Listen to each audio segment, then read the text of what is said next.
Ok, módulo 1, aula 2. Nessa aula nós vamos definir os conceitos de posição, velocidade e aceleração. Imagina uma partícula movendo sobre uma linha reta. Deixa eu pegar aqui. Caneta roxa. Nesse caso aqui, sobre o eixo X. Bom, a posição de uma partícula PI é definida escolhendo inicialmente uma origem fixa e um sentido positivo e outro negativo. Eu vou escolher como a origem nesse ponto aqui, ponto O. Bom, eu defini como sentido positivo toda posição à direita do ponto O. E no sentido negativo, toda posição à esquerda do ponto O. Então, se a gente chamar a posição de PI de X, então X, vou colocar aqui, é igual a, deixa eu ver contar aqui, 1, 2, 3, 4, 5, 6, 7, 8, mais 8. E nesse caso aqui, como o curso inteiro é no SI, então, pelo sistema internacional, X é medido em metros e o tempo é medido em segundos. Ok? Bom, se a partícula PI sai do ponto da posição X, né, e vai para essa nova posição 2, então quer dizer que ele é acrescido aqui de delta X, que eu vou pegar aqui,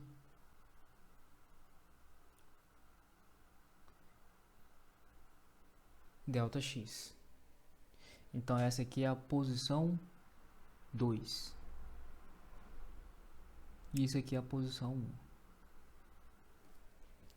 Bom, se isso ele fez essa trajetória no intervalo de tempo delta t, que, como eu disse, é medido em segundos.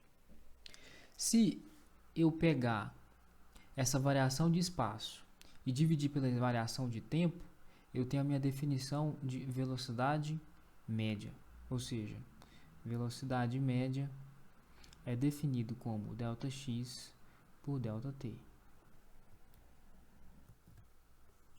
onde delta x é igual a x2 menos x1. Agora, se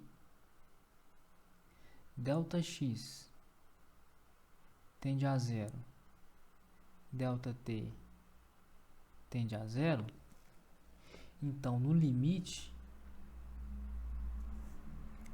de delta x por delta t, com delta t tendendo a zero, nós temos definição de velocidade instantânea. Lembrando que eu não estou trabalhando aqui com vetores, ok?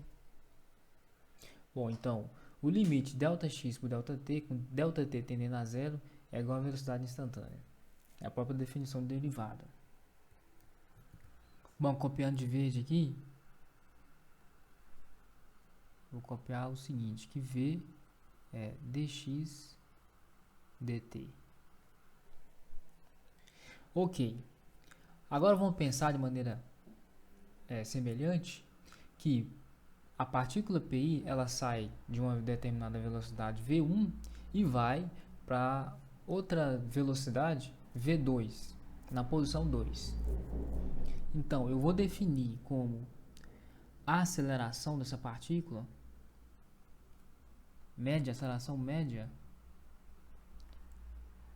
delta V por delta T, onde delta V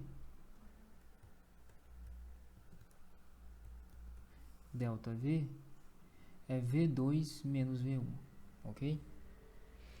Então, no limite, novamente, quando delta V tende a zero, delta T tende a zero, então, no limite, delta V por delta T, com delta T tendendo a zero, é igual a A, que é a aceleração instantânea da partícula. Copiando de verde, nós temos que A é dv dt, ok? Bom, se V é dx dt, então a unidade de medida da velocidade é metros por segundo. Já a aceleração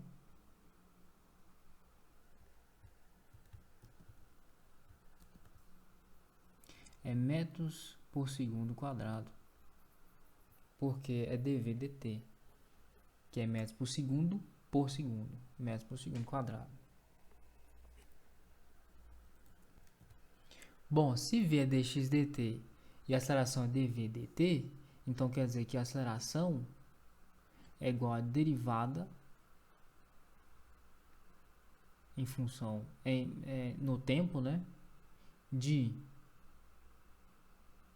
dx dt.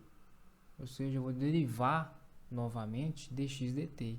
Isso aqui nos retorna o seguinte, que a aceleração é a derivada segunda da posição relativa ao tempo. Então, de verde aqui, a aceleração pode ser calculada da seguinte forma: derivada segunda de x dt. Pode ser reescrita dessa forma aí, ok? Bom, isolando dt em v é igual a dx dt, nós temos o seguinte, que dt é igual a dx por v. Agora, isolando dt na aceleração, nós temos que dt na aceleração é igual a dv por a. Igualando os dois dt, nós vamos ter que dx por v é igual a dv por a.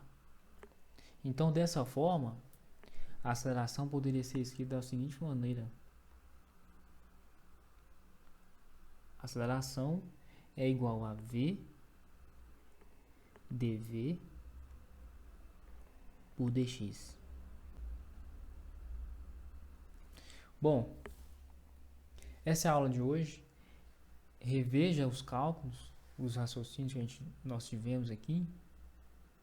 E na próxima aula nós vamos continuar, ok? Então até a próxima aula, até mais.